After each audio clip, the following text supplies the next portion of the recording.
నమస్కారం. Welcome to publicity post TV. Corona మహమ్మారి వచ్చి దాదాపు 5 సంవత్సరాలు కావస్తుంది. కానీ మనందరికీ మాత్రం కరోనా వచ్చింది మొన్నే కదా అనేలాగా మన బ్రెయిన్లో ఫీడ్ అయిపోయి ఉంటుంది. ఇలా ఎందుకు జరుగుతుంది అని మీలో ఎవరికైనా ఎప్పుడైనా డౌట్ వచ్చిందా? ఇలా ఎందుకు మన బ్రెయిన్లో ఫీడ్ అయిపోయి ఉంది అనేటటువంటి విషయాల గురించి ఈరోజు మనం చాలా క్లియర్గా మాట్లాడుకుందాం. హ్యూమన్ బ్రెయిన్లో డోపమైన్ అనేటటువంటి ఒక హార్మోన్ రిలీజ్ అవ్వడం మూలంగా మనం మన జీవితంలో జరిగినటువంటి ప్రతి ఒక్క సంఘటనని గుర్తుపెట్టుకుంటూ ఉంటాం.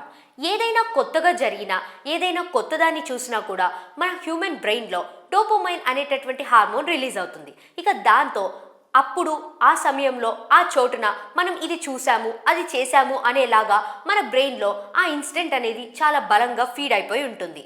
ఇక ఇప్పుడు ప్రజెంట్ జనరేషన్లో కరోనా తర్వాత ప్రతి ఒక్కరి లైఫ్ చాలా రొటీన్గా ఉంది. ఉదయాన్నే 9 to 10 ఆఫీస్, ఆ తర్వాత చక్కగా ఇంటికి వచ్చేసి కాసేపు భోజనం చేసి టీవీ చూసి పడుకోవడం. ఇక దీని మూలంగా మనం మన జీవితంలో కొత్తదనాన్ని ఎక్కడ కూడా చూడలేకపోతున్నాం. అందుకే మనకి కరోనా అనేది మొన్నే వచ్చిపోయింది కదా అనేలాగా మన బ్రెయిన్ అనేది ఫీడ్ చేసుకుంది.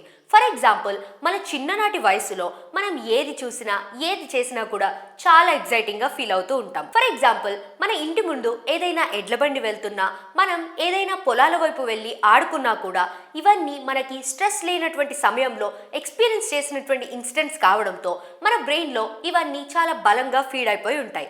అటువంటి సమయంలో మన హ్యూమన్ బ్రెయిన్లో డోపమైన్ అనేటటువంటి హార్మోన్స్ రిలీజ్ అవ్వడం మూలంగా ఇవన్నీ మనం చాలా బలంగా గుర్తుపెట్టుకుంటూ ఉంటాం. డోపమైన్ని మనం హ్యాపీ హార్మోన్స్ అని కూడా పిలుస్తూ ఉంటాం. అయితే ప్రజెంట్ ఉన్నటువంటి జనరేషన్లో మనం రొటీన్ లైఫ్కి అలవాటు పడిపోవడం మూలంగా డోపమైన్ అనేటటువంటి హార్మోన్ మన బ్రెయిన్లో రిలీజ్ అవ్వడం చాలా తక్కువ సమయంలోనే జరుగుతూ ఉంది. అందుకే మనకి కరోనా మహమ్మారి మొన్నే వచ్చిపోయింది కదా అనేటటువంటి ఫీలింగ్ ఉంది.